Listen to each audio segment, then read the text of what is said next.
Now we're going to show you how to use the RGB LED tape strip connector to wire connector.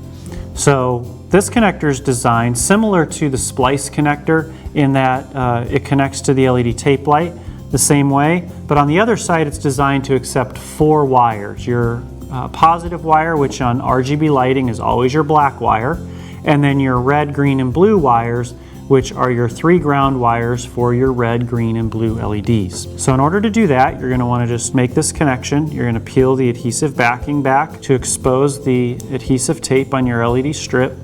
Fold the tape back so it stays out of your way. Pull up on your lid. Make sure you don't pull up too far and too hard so you don't break the lid off.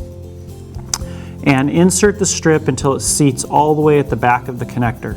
With pressure pushing back, you'll use your hand just to put a little bit of pressure on that tape so that you can make sure that it seats on there so that it doesn't pull out when you go ahead and crimp it down with your pliers, just like so. There we go. Okay, now that we have our connector connected to our LED tape light, we now need to connect the 4 wires into this connector. This connector has 4 little divots at the bottom and 4 at the top, allowing the wires to be separated within each of those little channels or grooves.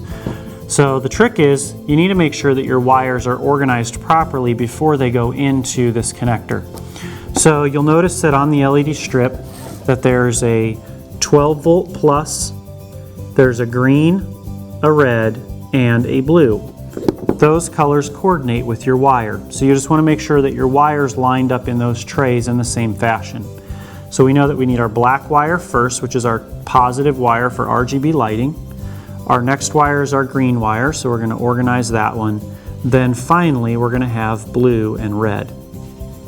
We're going to insert it into the trays, then we're going to go ahead and use our pliers to crimp it down to make the connection. Always remembering, on the crimp down connectors you do not need to strip the wire because the teeth bite in and pierce directly through the sheathing and into the wire.